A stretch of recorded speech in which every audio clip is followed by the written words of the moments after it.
Hello? Hello?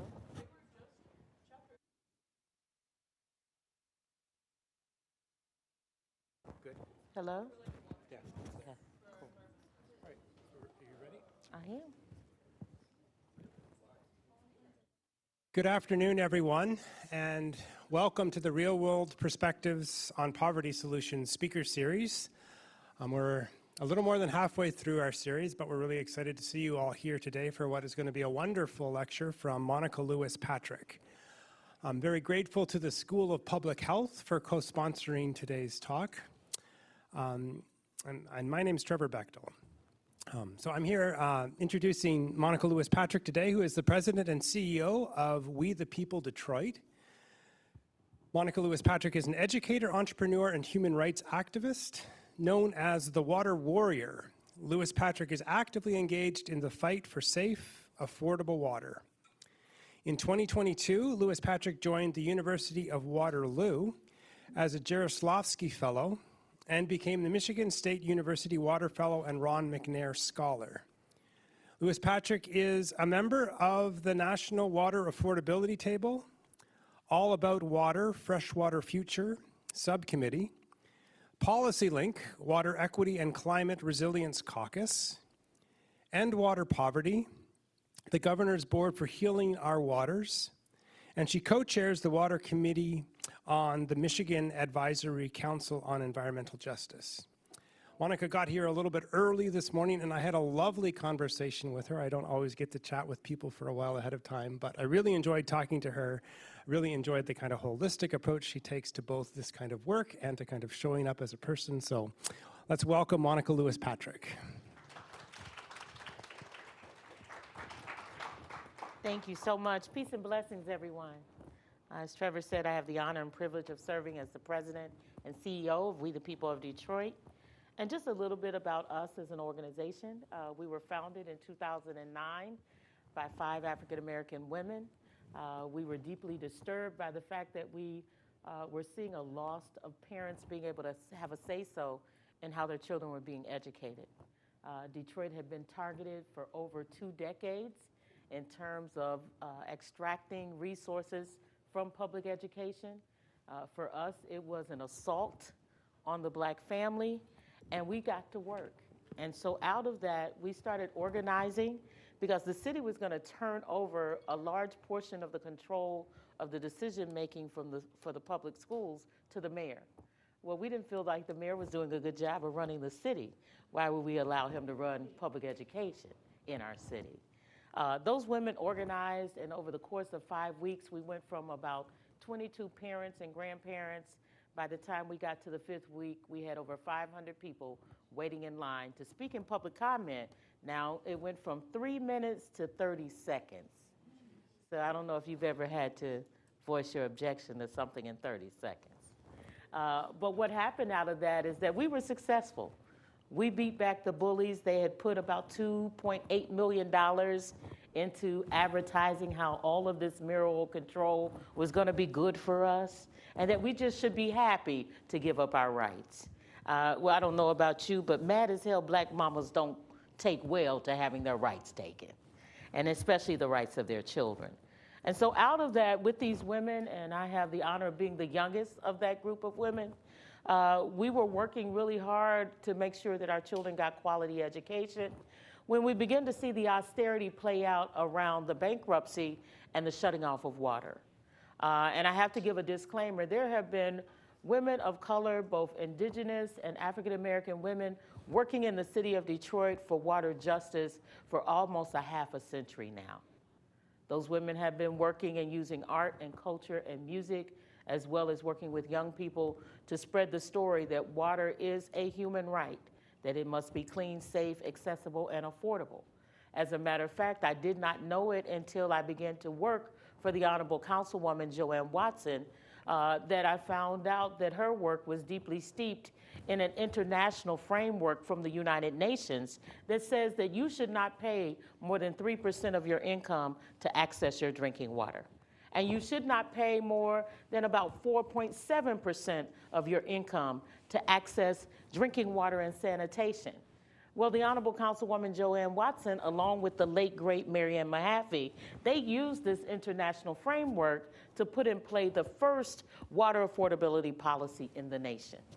So as I worked for the council member, I had the chance to work on that initiative in multiple ways. One, making sure that the residents had access to information, to know what their rights were, being assured that we were showing up in places advocating that water stayed on for people that could no longer afford it. And then the third piece was, as a group of women of color that had gone to the academy, that had advanced degrees in all kinds of areas of expertise, we were challenged by Dr. Gloria House. And she said to us, all of you have been to the academy. Don't wait on someone to tell you what you already know. Use your expertise and create the data and the research that needs to put the evidence forward. And so we came together with about 67 researchers from all over the country, partnered with us, and we created something called the Community Research Collective. This is citizen science, because that's all we could trust at the time. And I have to say something else, just being in the midst of you, I like to tell the truth. And sometimes the truth hurts. We couldn't get any institution in the state of Michigan to acknowledge that the shutting off water would perpetuate a public health harm. Where is the only school of public health in the state of Michigan? Right here. So you had professors and you had students, but it really was students. It was thousands of students galvanizing themselves around this idea that it's very difficult to want to have a lot of pride about graduating from an institution of public health that will not admit that shutting off water will perpetuate a public health harm.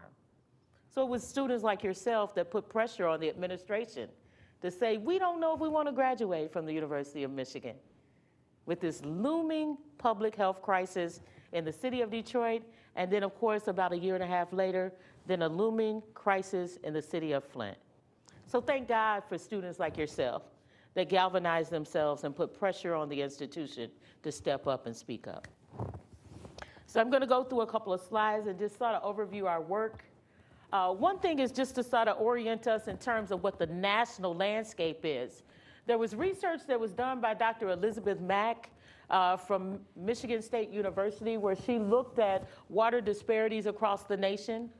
And what she had decided based on her research in 2017 is by the year 2022, that about 35.6% of the nation would not be able to afford their water.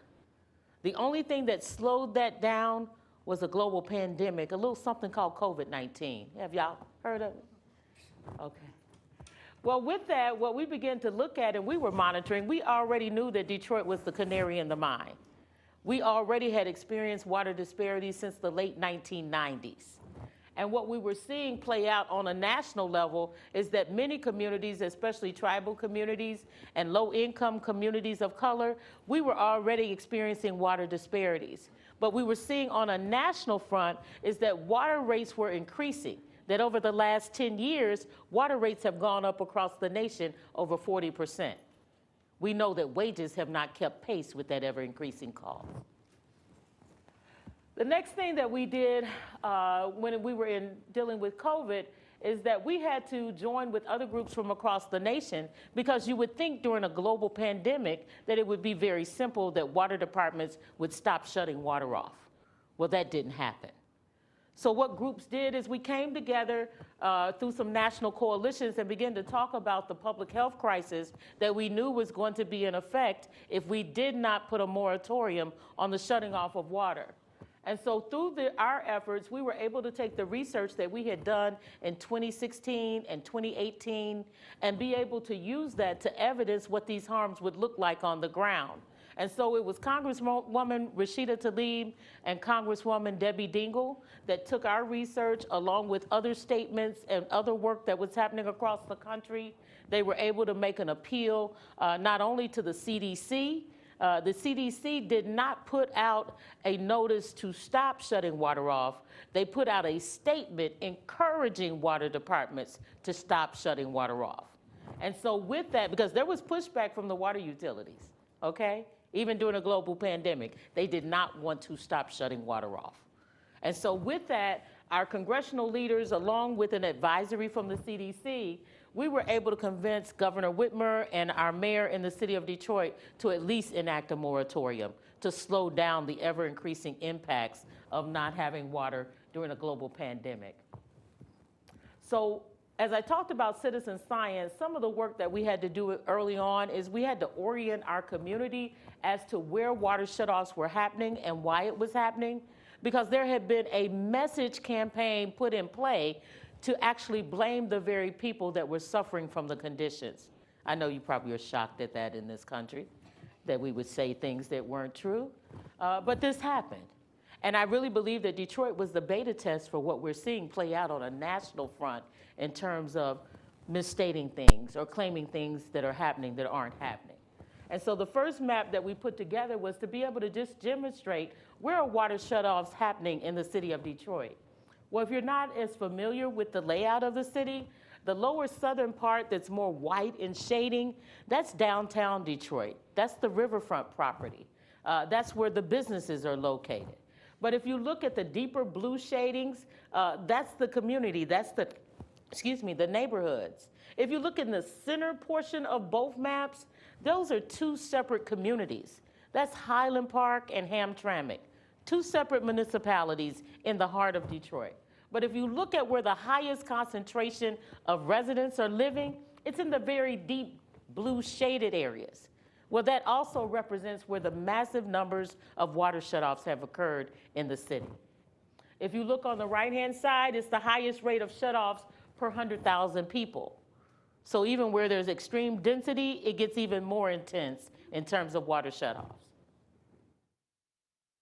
Well, the next thing that we did is to help our community get oriented in terms of where they are in terms of these massive shutoffs, was to show how massive the system was, how large the burden is on the residents of Detroit in terms of their access to water. Well, if you look at the top of the T, that's the city of Flint. If you go down to where the deep turquoise is, that's the city of Detroit. But all of that infrastructure is servicing about 125 municipalities and townships. About 40% of the entire population of the state of Michigan gets its water from an infrastructure that was built on the backs of the tax base of the residents of Detroit. So the people that are being serviced massively by this system are not paying a full contributing amount to the upkeep and the overall cost of that system. We are legislated by the state of Michigan where we can only sell water wholesale. So you can't make a profit off of it as a city, as a municipality. But a third party called Great Lakes Water Authority, as a managing entity, they can make a profit. And so what we have right now is that the city of Detroit, Detroit proper, we own the system in its entirety, but we only have the ability to manage and have governance over the city itself. So you own it, but you don't really have a say-so over it. And so over time, what do you think is going to happen if we don't have control and say-so? Eventually, people will make decisions that move you out of your control and your ownership. And that's where we are now. So this map was the next map we put together because we had to show how this build-out happened over time and how it positioned the suburbs to be able to legislate power that gave them leverage over the residents in the city of Detroit that had built that infrastructure. So we were a city at the height of Detroit that had about 2 million residents. Now we have roughly about 675,000. With that population, 40% of that population lives in abject poverty. 60% of that population is headed up by single women with anywhere from 2 to 4 children. And 70% of the population that works in the city of Detroit doesn't live there. So that's a direct drain on the population of Detroit. So even as you hear this narrative of comeback and how awesome it is, it's the 7.9 miles of downtown that they're talking about. They're not talking about the people that lived there, that stayed and paid when others abandoned the city. Anybody from any of these townships that you see here? Anybody from any of the townships that you see listed? Nobody from Farmington Hills, Redford Township, Southfield, Warren? You from Southfield? Okay. 1940 to 1949. Anybody from Macomb Township, Rockwood, Flat Rock, any of those places? But as you can see, many of those communities did not come into existence until after the 40s.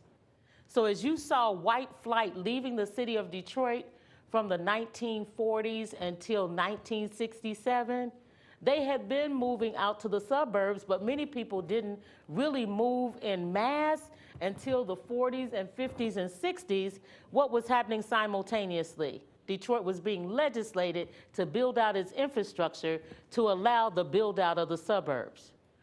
So over time, the very people that you were providing water to would be actually extracting your tax base away from you. And because of the racialization of Detroit over this period of time, then it allowed the larger municipalities to have the voting power to be able to implement these inequitable and unjust policies that are still in place to this very day. So this is why it's so important to work with students like yourselves, because as we were mapping all of this information from a citizen's impact standpoint, one of the students that we were working with said, what if we layer over top of the water shutoffs actually what happened when communities stood up and resisted these conditions? Well, we listed out on the timeline when water shutoffs began to just get progressively just unbelievable. It got to the height of it to about 8,000 shutoffs per week. So if you can imagine somebody coming on your block and cutting off every household on your block, whether they owed a bill or not. So even as you heard this narrative of people not paying their bills, there were thousands of Detroiters that had paid their bills, but because they wanted this narrative of disparity and laziness and failed black leadership, they cut off everybody on the block, and then you would have to go to the water department and prove that you didn't owe them a bill. So this here, when we laid it on top of itself, we laid out the Detroit water shutoffs in terms of the massive scale. We laid over top of it the Flint emergency managers and when that happened, and then we laid over top of that all of the actions that were happening at a community level to resist this austerity. And what do you think happens when the people stand up? What do you see just based on the science and the data that we laid out here on this timeline? Any reactions? Well, what we found is that when the people stood up, they stepped back. That every time that we organized and mobilized, anytime that we were able to evidence the harms that were happening, we were able to bring in the National Nurses Union. We were able to organize with other groups and bring in the United Nations. Every time we did these acts, they stepped back, they slowed down, they had to change their strategy. Now, it didn't stop them from continuing the harm, but they had to adjust their strategy. But what it said to us is that a people united can never be defeated, that if we continue to persist, that we will win. It's the persistence part that gets difficult for community, because you're up against a lot of money.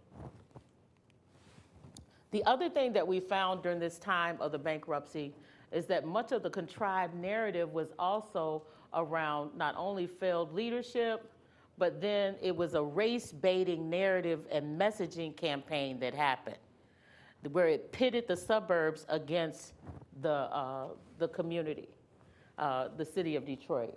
And so what you had happening during this time of emergency management is that you had, under Governor Snyder, he used a financial crisis that was happening at a national scale. Across the country, the banks had failed, people were losing their incomes, you saw an erosion in the savings industry.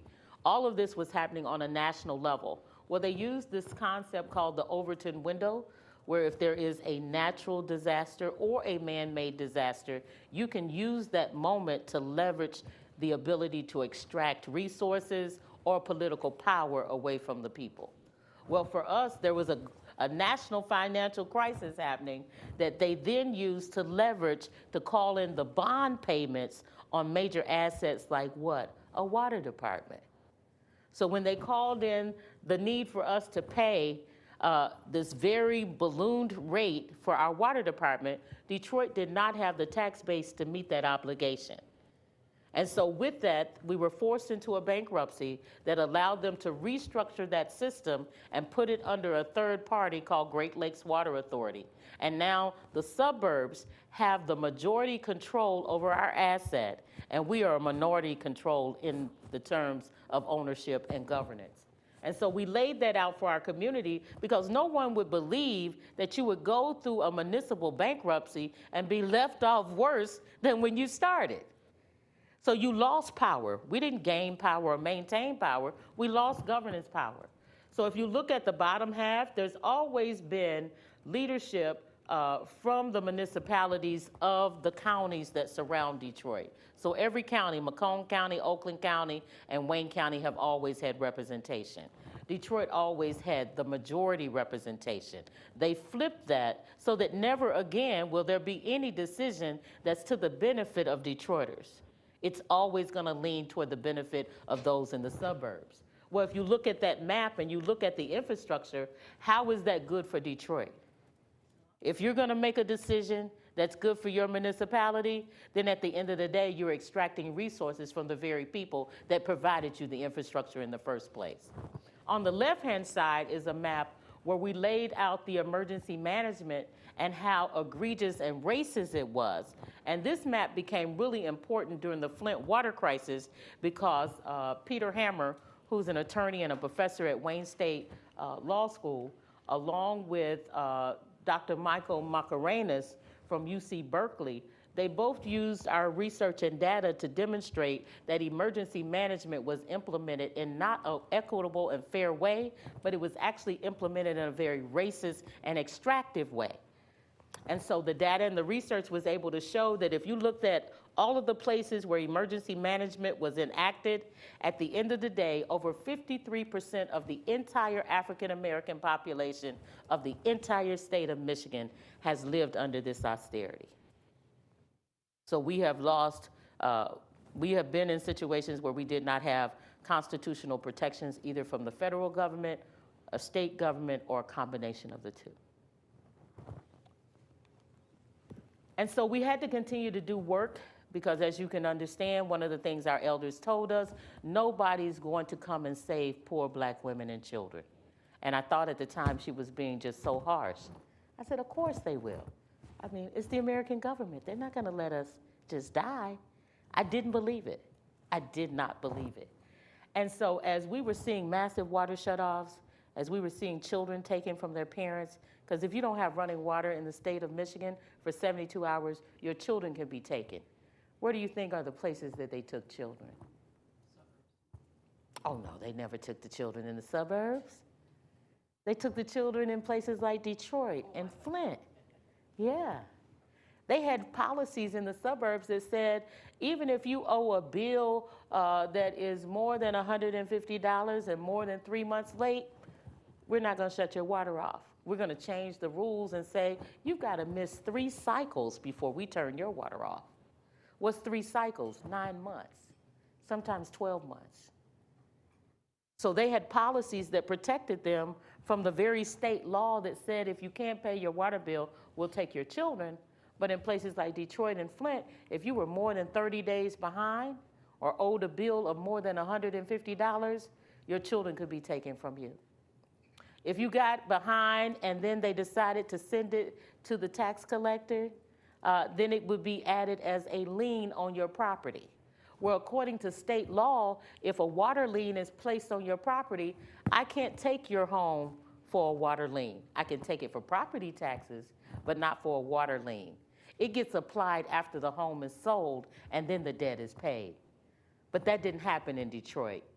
They took the water debt and commingled it with the property taxes, and it went to the county. And when it went to the county, they treated all of them as a property tax lien.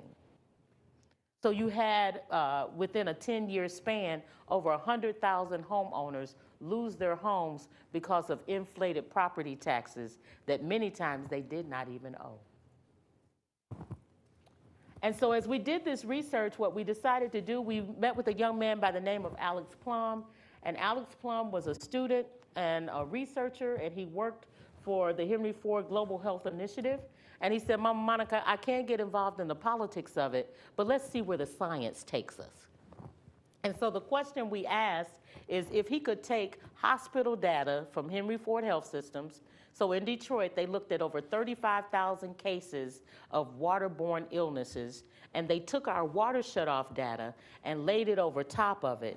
And what came out of that is this, is that if you live on a block in the city of Detroit and one person on your block does not have running water in their home and sanitation access, it increases the probability of you and your family contracting a waterborne illness by about 1.5 times.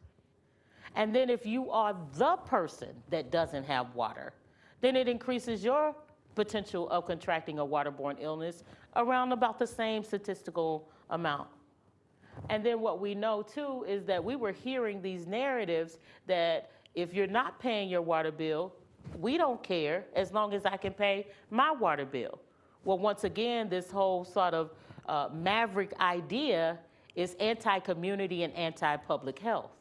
Well, what we found out is that you have to care that your neighbor has water because your neighbor's access to water is deeply connected to your public health and the sanitation and public health of your family.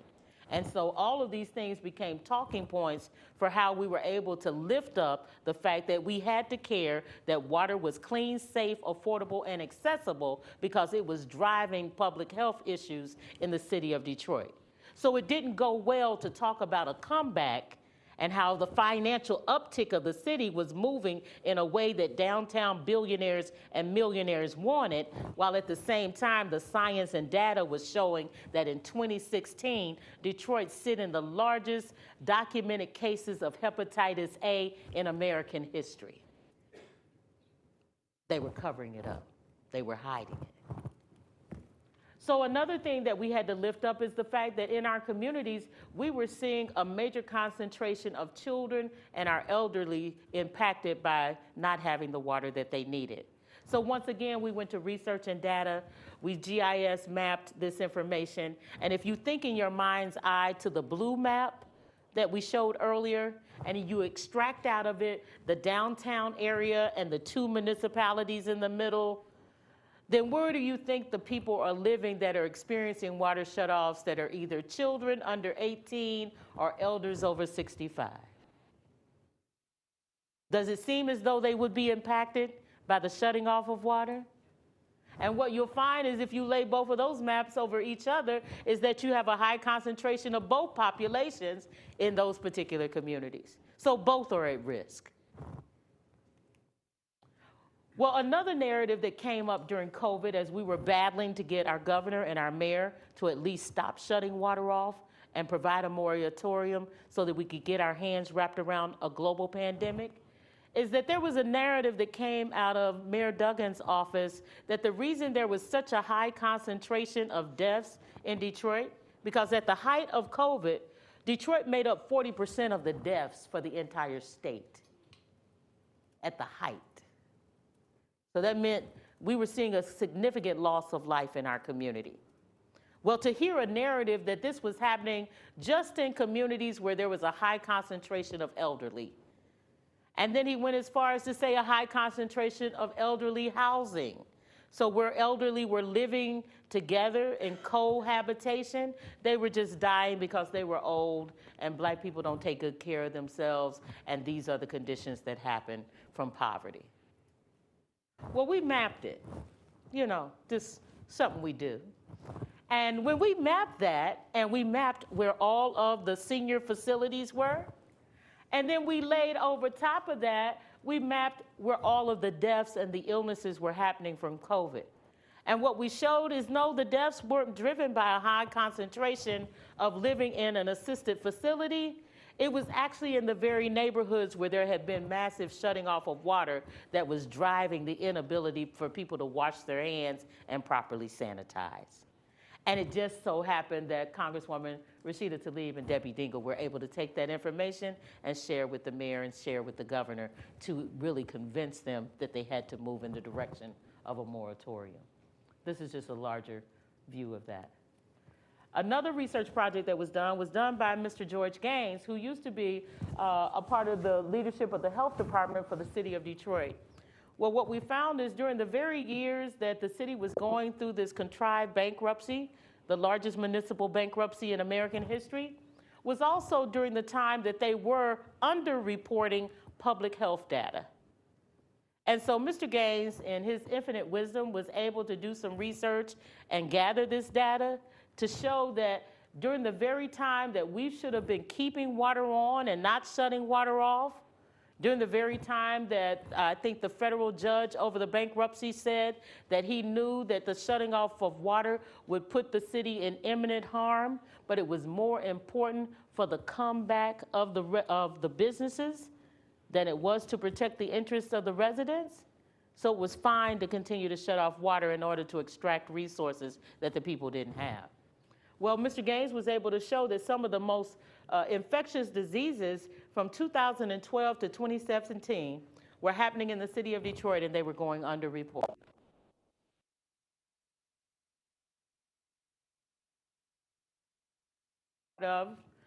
It was done under the leadership of Dr. Nadia Gaber. She's the co-chair of our Community Research Collective.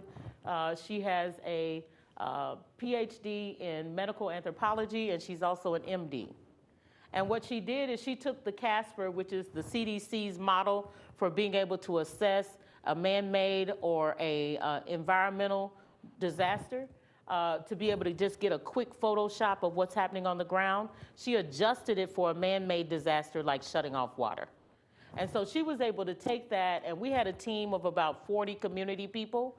And over the course of 2.5 years, we were able to collect this data. And what the data was able to demonstrate is just the perpetual fear that people live under when they cannot afford their water. What we know is that for communities of color, usually when your children are taken from you and put into the system, you hardly ever get them back. So just that fear alone was driving single heads of households to abandon homes that had been in their families for generations to flee the threat of losing custody of their children. And so the research that we came out with demonstrated this massive fear and the psychological trauma that happens when people don't have enough water. We could not get any journal to publish this information in the US. Nobody would touch it. We were finally able to get Oxford. Their School of Public Health did finally publish it. Since then, you have over 55 different researchers that have acknowledged this research and actually referenced it in some way. So it went from being totally irrelevant and nobody wanting to talk about it to being very relevant and very important to the discussions that are being had about water justice and water access and affordability. These are just some of the researchers that participated on the project. This here is us mapping the neighborhoods and communities that we went to show the overlay to what happened with the initial maps that were done in terms of where water was being shut off. And then this is just some of the statistical results that came out of it. I know that some of this work was also helpful, and I see that two of my friends are in the room, Dr. White, and then also Dr. Amy Schultz. And I know that Amy worked on a project in the city of Detroit where they were able to talk with the medical community about seeing if they could get their buy-in around the importance of making sure that water was accessible, that it was affordable. And some of the populations that they felt as though needed to be protected that were the most vulnerable were children, were the elderly, and the disabled. And so this was data that was used for that conversation. And then this is just more of the statistical information that came from that research. One of the things that we thought was really significant is 17% of the households were or had been shut off from water. So this is just taking a very small snapshot, but even then, the information was devastating. And some of the things that we experienced is we made sure that every time we went to a household, we had emergency water that we could provide. It's very difficult to want to extract information from people and they're in a crisis and you can't provide any of the things that they need. The other thing that we thought was really powerful is that as we were talking to them, we had a woman take us through the scenario of what her day looks like. And what that looked like is she showed us how she prepares a pot of boiling water, and then she cups out so much of that water to maybe make oatmeal or cream of wheat for her children. She uses the rest of that water to then prepare lasagna and spaghetti, something that she can spread, something that she can make a lot of. She then takes the water that she pours off of the noodles, the pasta, or whatever she's preparing, and pours it into the sink to wash the dishes. After she washes the dishes, she unscrews the pipe underneath her sink and allows that water, dirty water, to run into a bucket, and then she uses that water that's in the bucket to flush the toilet. And this is a daily routine with 4 children in a household, and 2 of the girls have just started their menstrual cycles. And this is happening in what we declare as a progressive and wealthy nation. And so we have had to organize with food banks, food pantries, and churches in the neighborhood. We are preparing now to see about 60,000 households shut off from water in the city of Detroit because they cannot afford to pay, and the money for emergency relief has ran out. We are working right now in the state of Michigan to advance policies that will lift up what we know is the importance of making sure that we don't return back to 2010 of shutting off a massive number of households just because they can't afford water. The work that we're doing right now, this week has been an awesome week for us because after 10 years of fighting and working, we were able to advance the introduction of policies that would end water shutoffs, that would end the need to tie bar that debt to the tenant when a landlord is derelict in their duties. It would give people a pathway to address a water debt that has not been resolved. So there's some debt forgiveness built in. There's also the understanding that the more money that we can make sure that people can pay, it goes into the coffers of the utility, and it helps stabilize the utility so that they are able to continue to provide the service.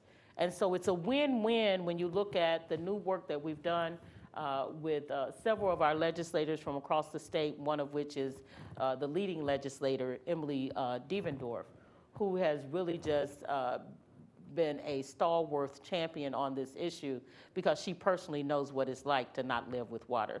So thank God we've got somebody representing us in the House of Representatives in Michigan that knows on a personal level that living without water is inhumane, it's not just, it definitely attacks our dignity, and it attacks our overall wellness and quality of life.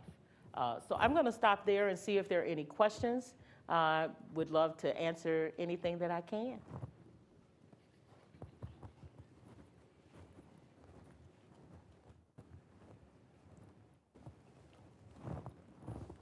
Yeah, so I understand that a lot of what it sounds like you would be more justifiable is to be able to give the resourcing back to Detroit and the power over it, right? As it relates to the policies, stating that Devendorf is the champion, understanding that she is the representative of Lansing, right? She's got that area. How are the similarities between those two cities of Michigan as it relates to like their water issues and the way that like she's also able to like champion this, yes, on the behalf of Detroiters, which are not necessarily her constituents, but as well as like for her constituents as well? Yeah, thank you so much for the question. I think she's really championing it on behalf of Michiganders. Michigan has a water issue.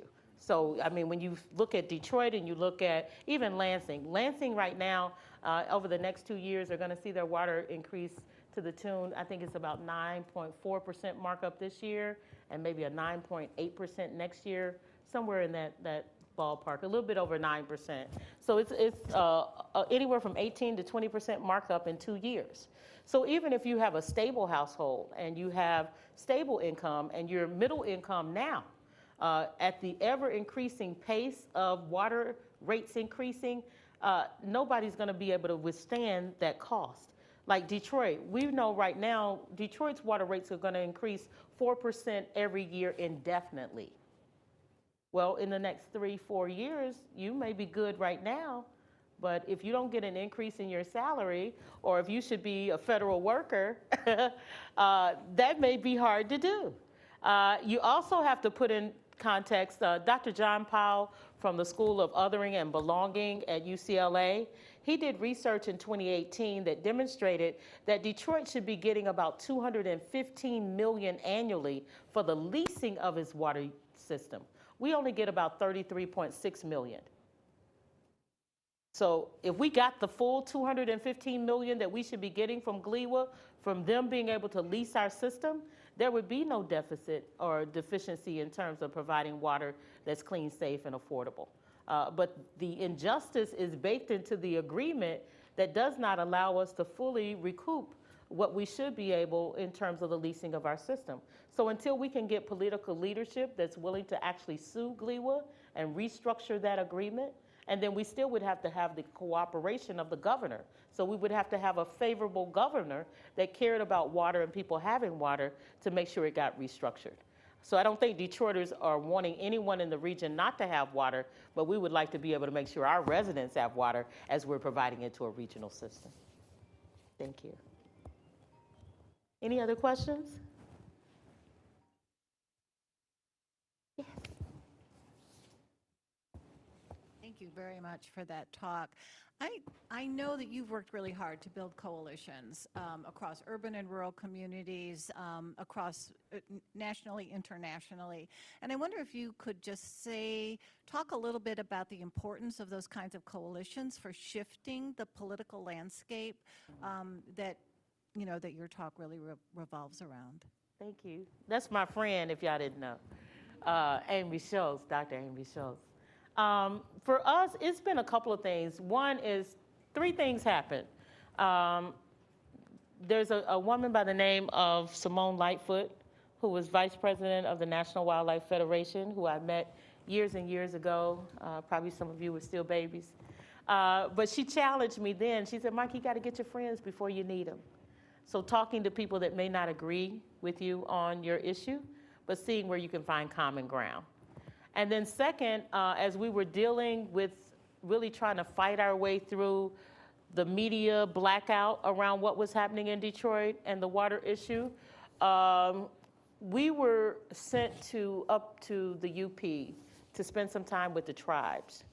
Mama Gwen Winston, who is an amazing thought leader in Detroit, she challenged us. She's one of our mentors. And she too, once again, we heard the importance of meeting with people that may not agree with you.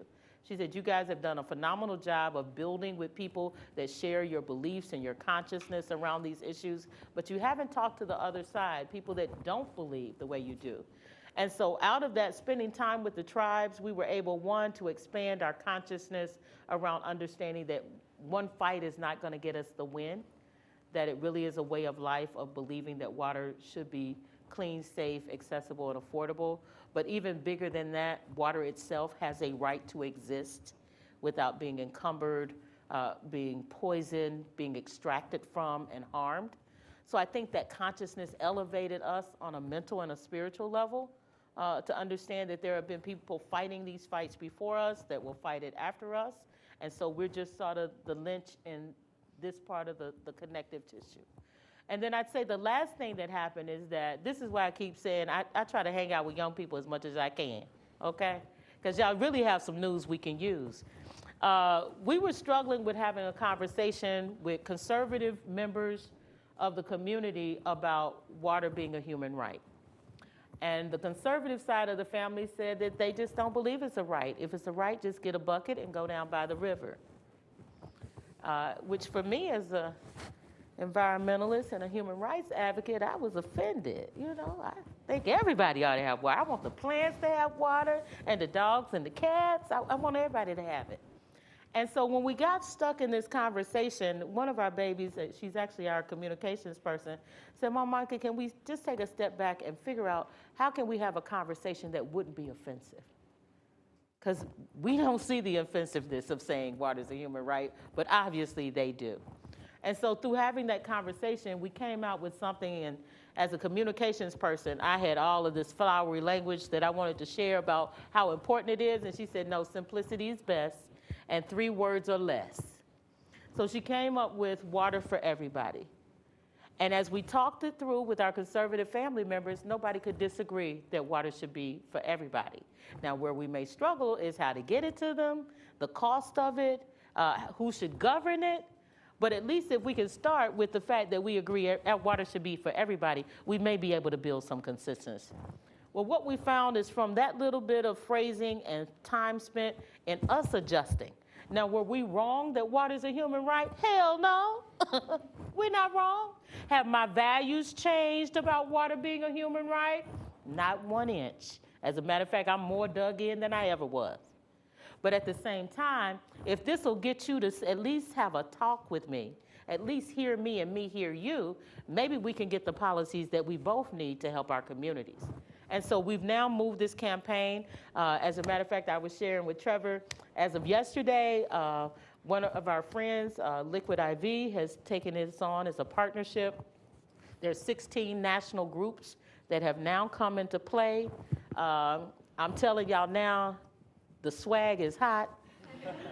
If you're in Detroit, at Detroit versus Everybody, stop in one of their stores. You can get it there. They're our partner on this. But it's getting ready to go national. And there are several celebrities and artists that will be signing on. But the thing I'm most proud of is in places like Texas and out west with more conservative folks, this has become a communication starter. And several of our friends have talked about being able to finally get people in the room to have a conversation about water where we couldn't even get past the fact that we don't agree about water. So this we think is hot. And the last thing I'll say is I went in a room with a room full of Methodist women in Grand Rapids, Michigan. And I'm Southern Baptist, okay, if you can't tell. And being Southern Baptist and spending time with Methodists, you just don't think you got a whole lot in common. Well, I get there, and this room full of Methodist women, they were having a conference, but water was the main issue they wanted to talk with. So they had some of us from Flint, and I was from Detroit, and a couple of people from other places of the state. And we shared about the disparity and what was driving that disparity and how Nestle had played a major role in the privatization of water, the contamination of water, the commodification of water. After that, those ladies took a bathroom break and took a vote and voted to divest from Nestle. So even though we didn't get them to fully buy in to what we were putting down in terms of policy and human rights and the shift that needed to happen politically, the fact that they made that shift was monumental, and it was worth the time we spent with them. Now, I went kicking and screaming, didn't want to go, but it was a wonderful lesson for me about the lesson that my elders were trying to teach me about having conversations with people that I did not agree with to try to figure out where we could find consensus. Thank you for the question, Amy. Is this working? It's obvious that you've put years and years of effort, and I can't imagine trying to overcome all the obstacles that keep popping up over those years. You're a determined group of people. Mm-hmm. I just had a couple thoughts. You must be competing against other organizations that have a similar cause. I think electricity and paying those kind of bills must be very difficult. Real estate taxes have to be something that homeowners are concerned about. So I don't know if you've ever done alliances with these other groups and work with them in order to overcome that.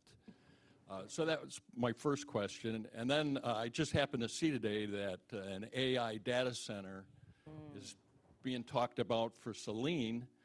And I understand the water usage of those is just incredibly huge. So that must be a new wrench, a monkey wrench thrown into what you're trying to do. So. Yes, sir. Thank you for the question. Thank you so much. I will say to the first response is that our work, at least from We the People's perspective, is not competitive, it's collaborative. So we're always looking for ways to build as we climb. Take, for example, the WELL Coalition, Water Equals Life Coalition, that's backing the legislation right now at the state for water affordability. It's called the Affordable Water Now package. That group is made up of doctors and lawyers, social workers. It's made of people that have advocacy groups on housing, reproductive justice, children's advocacy, housing justice. So we really tried to make sure we were building a coalition that was reflective of Michiganders. We also went so far as to make sure it wasn't just hyper-focused on urban issues, because many times urban issues get racialized which makes it difficult to move it across the state that may not have as much of a black and brown population. And so one of the things that we did is we spent time with rural communities to hear from them as to what their water disparities were. Where many of our low-income rural communities that may have a municipal system, they're losing their tax base. Their children aren't moving back, they're moving away. They also are seeing shrinkage in terms of their population. And then also many of the people managing the utilities around the country, many of them came into their roles in the 70s. So you're seeing an aging of that particular leadership and brain trust. I would say the second thing there that we have learned from our rural communities is that the investment in wells and septics is a hardship for our low-income families, even in rural communities. Well, it makes a difference when you spend time in those communities hearing them. And even if we cannot cover all of those pieces within this piece of legislation, the Well Coalition is committed to address water access and affordability for all Michiganders. So this is just a step legislatively in the process, but our goal is to also eventually get a pot of money that will be allocated to assist low-income well and septic owners in terms of the repairs that they need. Because for us, it's about water and the inclusivity of water for all Michiganders, not just about Detroit or Flint, which we know have been sort of the canary in the mine for water disparity. I think also what it's helping us do is break down the walls of division that happen, as I said, with the bifurcation and the racializing of particular geographical areas. We want goodness and wellness and water access for all Michiganders, not just Detroit.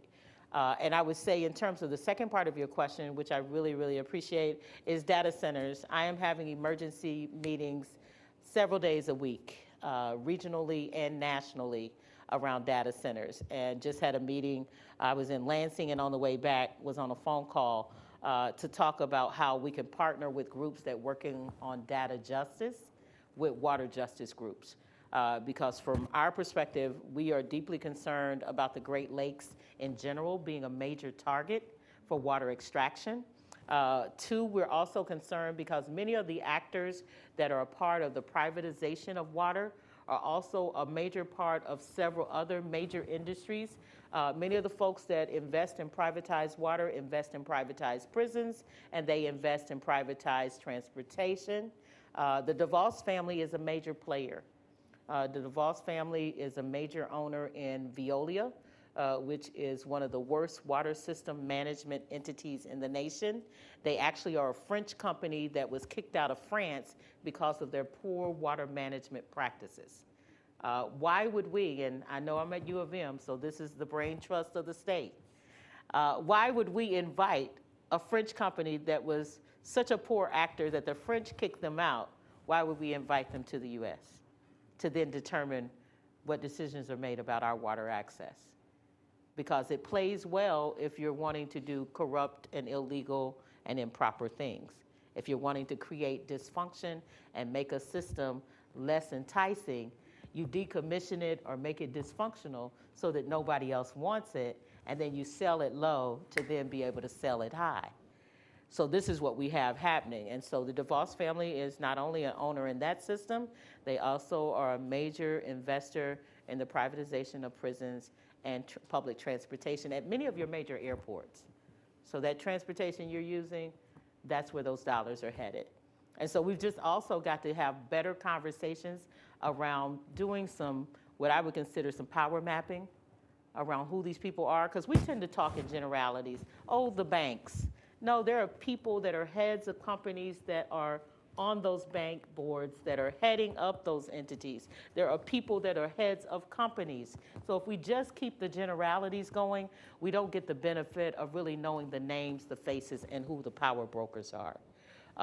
And then the last thing I'll say about data centers is that as we are seeing more and more extraction, as we are seeing more and more willingness to put people last and profits first, people have to decide. You have to decide that we have worth and we have value. You have to decide how to use your power. I can tell you much of the work that we've been able to do as activists and organizers would not have happened if we had not had the fire, the zeal, the intelligence, the brilliance of young people joining that movement.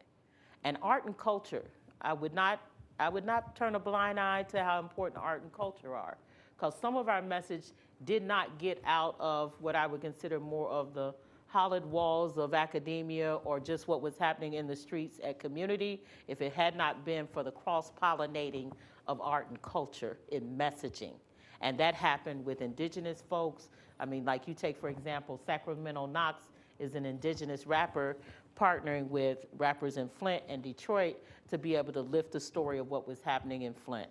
Same thing happened with Bryce Detroit and Tawana Petty. Tawana Petty is a nationally known data justice expert, but she's also a badass poet.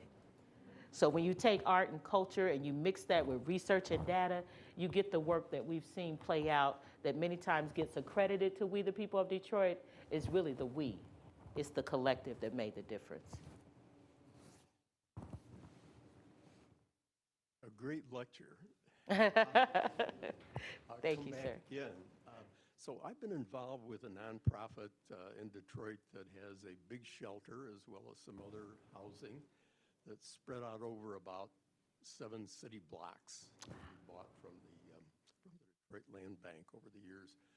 So the question for you is, what about shelters in Detroit? Presumably they pay the same amount for water that others do, and we're solarizing our buildings, so saving there.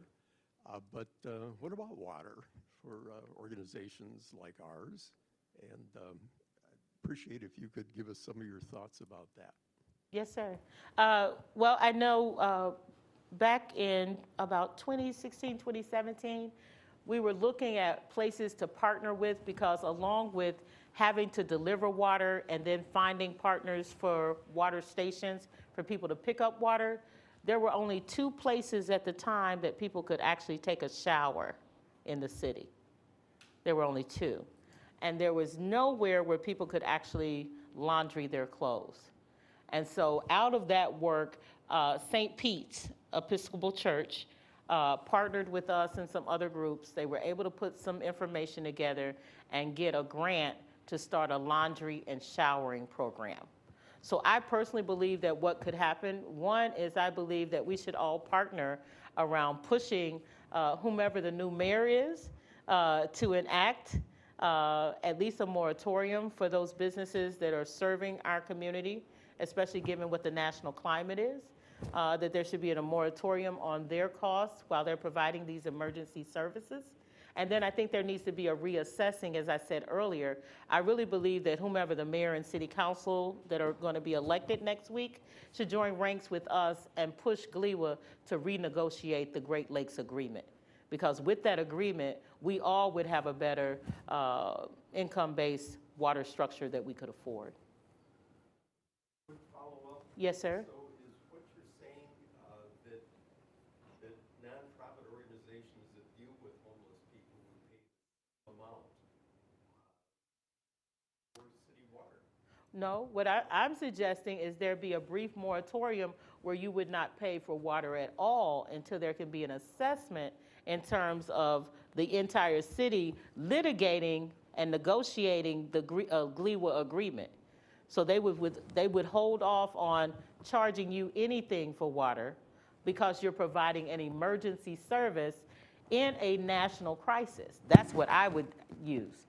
I mean, my thing is always to figure out how to get you water, not how to take it. So I would advocate for that. And we're going to have a new mayor next week, and it would be a good time for us to partner in having conversations with her about the fact that right now this bill is a burden for entities like yours that are providing an emergency service to our community. Yes, sir. Yes, ma'am. Does your organization, We the People,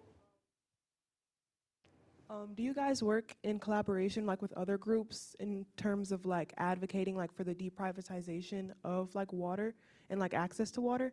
And then how do you think like on a community level you should go about like advocating like for the deprivatization of water? Yes, we actually work with a number of groups around the privatization issue. Probably our biggest national partner on the privatization would be Flow, for the love of our water. Not Flow. What is the one? Flow is our regional group. Give me a second, I'll think of it. But they actually work, it was part of Maud Barlow, who is an international leader on water justice issues out of Canada. And one of the things that we've talked about that many times people don't understand, they see privatization as the removal of all of the layeredness and bureaucracy within government and municipal management. But what we know is that as water is more and more privatized, the rates increase and the quality diminishes because you don't have all of those necessary oversights. And so our concern is that right now, even just with the current crisis that we're in, financially and economically, my concern is that they're going to use this as a pressure cooker to justify more privatization. When you look at Detroit, Detroit did not benefit from the regionalization of our system. And when you look at places like Jackson, Mississippi, you look at Baltimore, Maryland, places where those older parts of the infrastructure are usually where Black and brown people live, because wealthier, non-Black and brown people left those communities back in the 50s and 60s. So, you know, as white flight left the city and housing, loans, and policies were favorable to the build out of the suburbs, you don't have the political power that you once had. Because then what happened after the white flight was then Black influence and middle class left those cities too. So it left the impoverished, the poor, the sick, the elderly in those communities. So I think where we are right now in terms of privatization is, one, continuing to promote the research and the data that shows that privatization is not going to cure everything that's happening with water and the need to invest in it. I think we also have to do a better job of having the conversation around how we got here.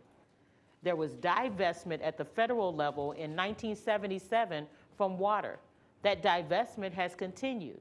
And so to go from contributing about 67 to 69% of the money that went into building the infrastructure across the country, that money actually has been reduced now to about 7 or 9% of the budget. So to go from that kind of investment down to such a small amount, well, what happened? It didn't disappear. That budgetary shortfall shifted from the federal government to the state, and then the state shifted it to the individual ratepayer.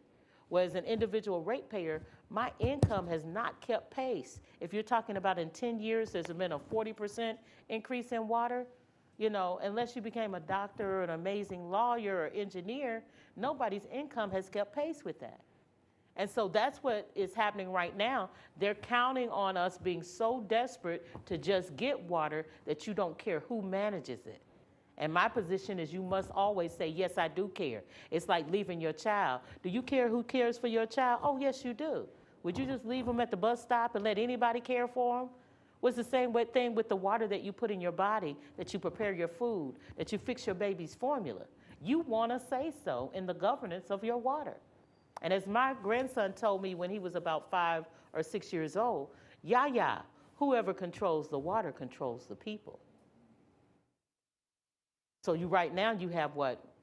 Invasive species, PFAS, other contaminants. Right now we're testing in Detroit, we the people of Detroit, we're testing for 49 contaminants and heavy metals. Why do you think we're doing that? Because we don't have anything else to do? No, I have stuff to do. The reason we're doing that is that the city used to test at over 300 points of the system.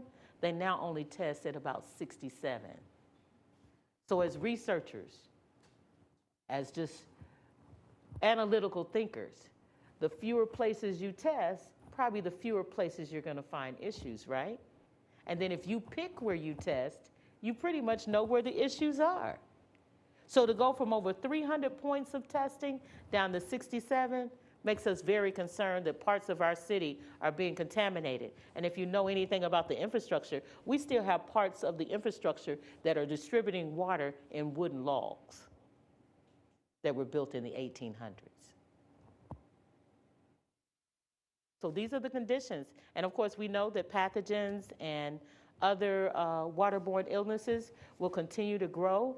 Our concern right now is that the water department has been advised that they need to do an upgrade of the system in order to use the proper controls to be able to address some of these pathogens and water issues. And we know that the controls were the issues in Flint, right? They didn't use the proper controls, and therefore there was leaching of the pipes and the people got poisoned. So if they already have been told in Detroit that you must either upgrade the system or use a better control, and they've decided that they're not going to use a better control and they're not going to upgrade the system, then somebody has already decided that the people of Detroit are not worth investing in, and they're perfectly comfortable with whatever the end result is going to be to our public health. These are the things we have to contend with. So this should come from this should come from the health department. This should be coming from the mayor's office and the city council and the water department. If all of these people are advocating for the best interests of the residents, that's not where it's coming from. I had a scientist and a lawyer call me on a private line to tell me this, and then ask me to organize the community to bring this evidence to the forefront. So this is the burden that's put on activists all the time, to be able to prove or disprove some harm that people are imposing on your community. And we have signed up for this, so I take it with a badge of honor that it's my job to be able to expose corruption and harm that's happening to my community. So privatization is always going to be something that I'm opposed to.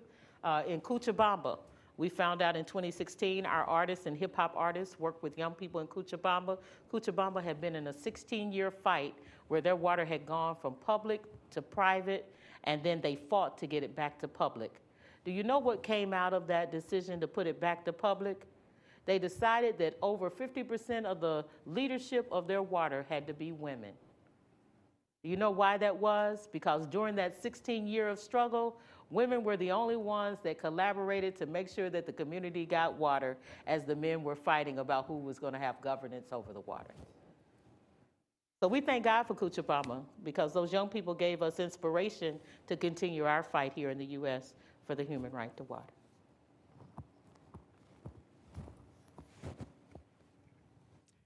Hi. Hi. Thank you for the wonderful talk. Yes, ma'am. Just as an aside, not really an aside, I grew up in one of those dark areas in Detroit, Okay.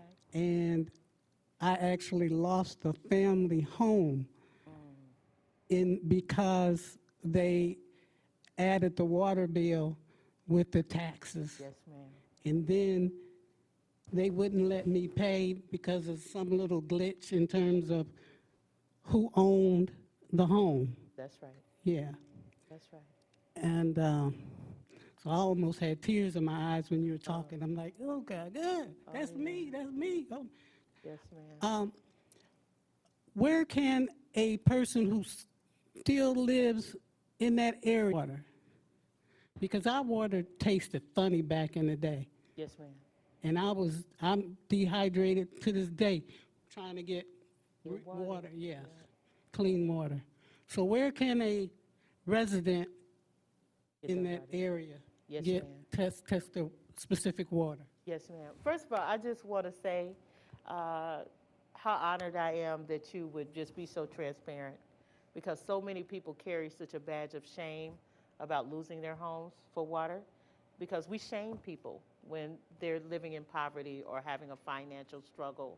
And so thank you so much for sharing that. The other thing I'll say is that there are a number of places you can get your water tested.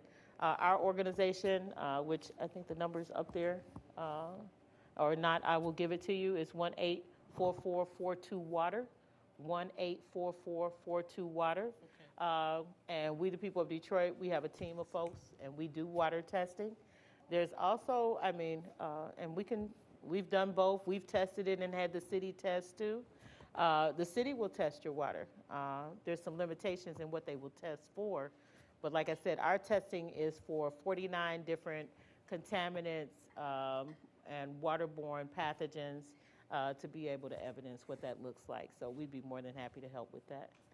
Yes, ma'am. Thank you for sharing. Hi, thank you so much for coming. It seems like y'all are kind of gearing up for a renegotiation at some point. And I'm wondering what that preparation is looking like strategically.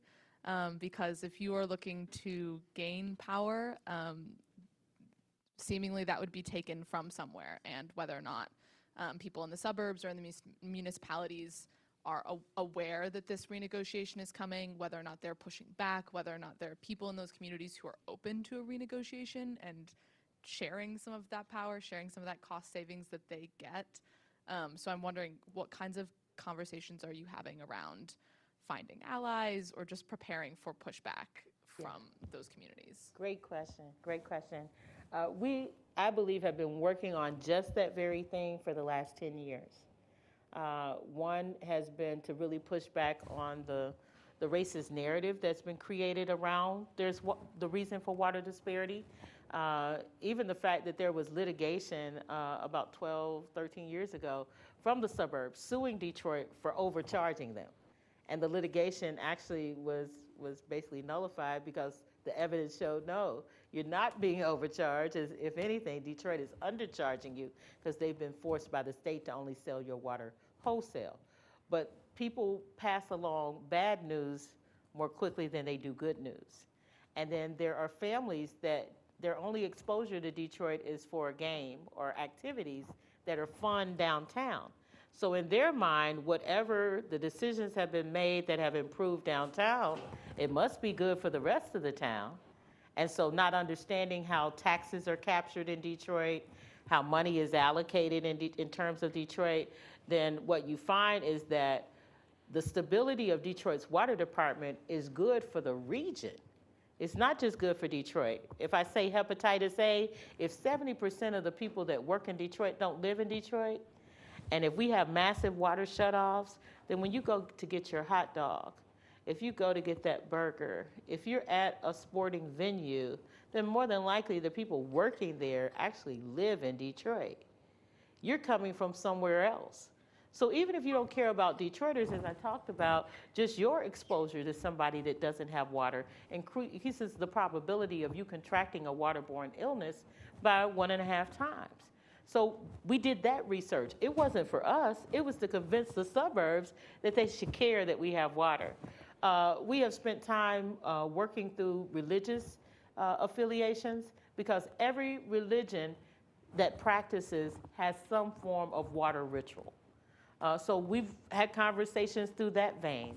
A couple of years ago, the Concert of Colors with the Arab community, they were bringing in leaders from all around the globe that work on water.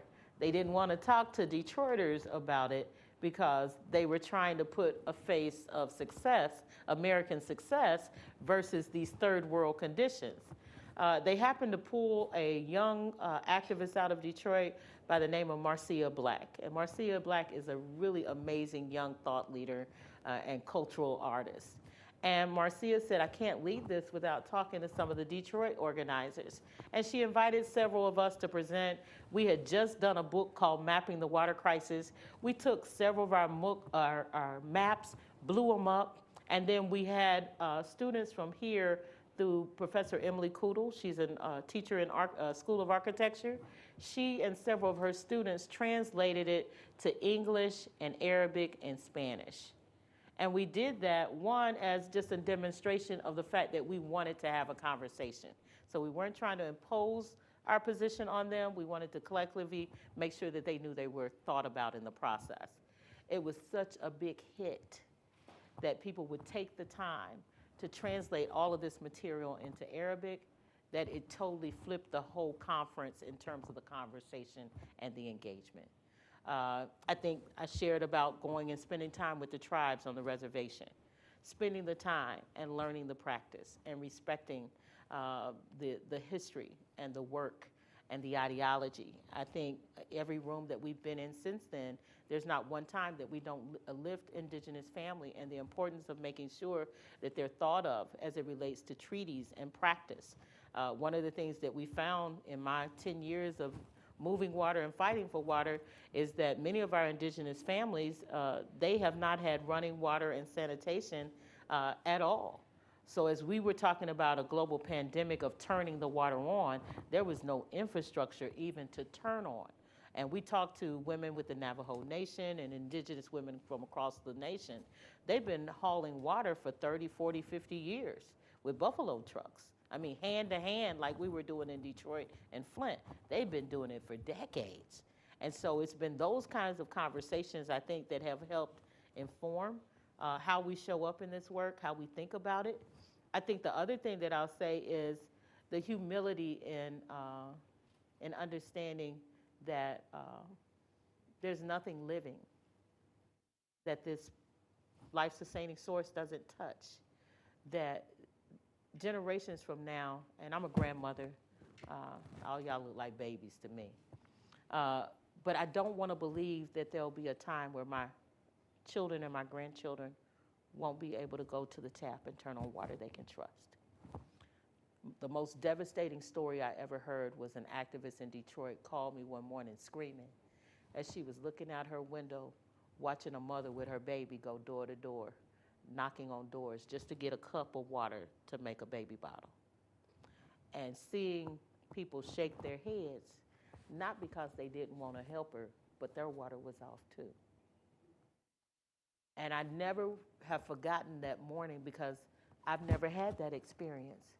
But as a mother living in a neighborhood, caring about what happens to me and my children, but also caring about what happens to my neighbors, I've never forgotten her screams of desperation, of what do we do when there is no water to turn on and then somebody's trying to feed their baby. And so I carry all of that.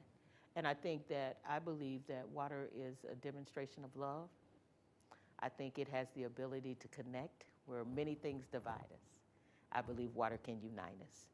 I believe that we have an opportunity in this moment to live into our humanity. And part of that humanity has to believe that everything has a right to access this life-sustaining source. And I'll die on that hill. You know, I believe that this is a fight worth fighting for.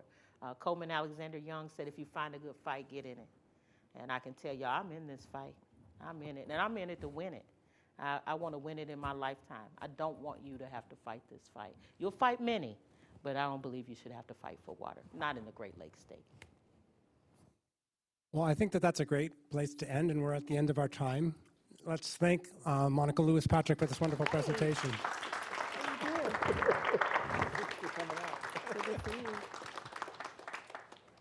See you all next week. Thank you, Trevor.